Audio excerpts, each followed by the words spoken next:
Hello viewers, welcome to my channel. আশা করি সবাই ভালো আছেন। তো আজকে আপনাদের সামনে যে নতুন ভিডিওটা নিয়ে এসেছি সেটা হচ্ছে নারী কাটা বান। তো কিছুদিন ধরে আমাদের আসলে একজন ভিউয়ার্স অনেক কমেন্ট করেছে, প্রায় 100-150 কমেন্ট হবে। উনি করছেন যে ওনাকে একটা বান বিদ্যা দেওয়ার জন্য। তো আমি সবাইকে একটা ভিডিও দিলাম যেটাতে হচ্ছে নারী কাটা বান, যে এই বান প্রয়োগ করলে শত্রু সাথে সাথে মারা যাবে, ঠিক আছে?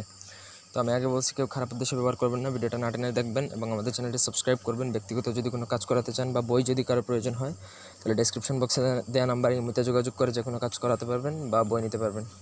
তো এই যে নারী কাটা বান আমি সংক্ষেপে বোঝানোর চেষ্টা করব, আশা করি বুঝবেন, ঠিক আছে? তো তার আগে আমি বলবো যে এই ভিডিওটা যে 5টা শেয়ার করবে, ঠিক আছে, 5টা শেয়ার করবে, যে আমি তাকেই অনুমতি প্রদান করব। কারণ হচ্ছে আমি আমাদের পুরাতন যে নাম্বারটা, সেই নাম্বারটা অ্যাকচুয়ালি আমার কাছে বর্তমানে নাই। নাম্বারটা আমি সিমটা হারিয়ে ফেলছি, তো আমি আমার নতুন নাম্বার দিয়ে ভিডিও দিচ্ছি এখন। যাই হোক, নকশাটা যেভাবে দেওয়া আছে ঠিক ওইভাবে আপনার ভোজপত্রের উপর লিখতে হবে। নকশা লিখবেন টোটাল 7টা, যেভাবে দেওয়া আছে ঠিক ওইভাবে। নিচে শত্রুর নাম, শত্রুর পিতার নাম, ছেলে হলে বাবার নাম, মেয়ে হলে মায়ের নাম।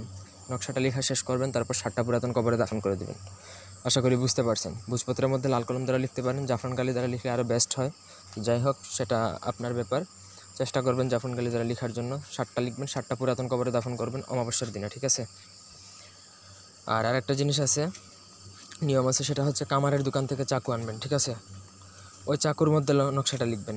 ওটা হচ্ছে অন্য প্রসেস। চাকুর মধ্যে নকশাটা লিখে তারপরে সেটা আপনি মাটির মধ্যে পুঁতে রাখবেন, তাহলে তার নাড়ি কেটে যাবে।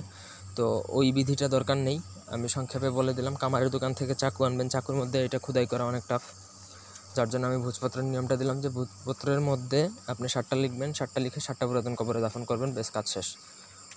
আমি গ্যারান্টি দিয়ে বলতে পারি 24 থেকে 72 ঘন্টার মধ্যে ওই আপনার যার উপর প্রয়োগ করবেন সে মারা যাবে, ঠিক আছে? তো খারাপ উদ্দেশ্যে ব্যবহার করবেন না, অবশ্যই আমার অনুমতি নেবেন। অনুমতির জন্য অবশ্যই ভিডিও শেয়ার করতে হবে, তাহলে অনুমতি দেবে। সবাই ভালো থাকবেন, সুস্থ থাকবেন। ধন্যবাদ সবাইকে। আল্লাহ হাফিজ।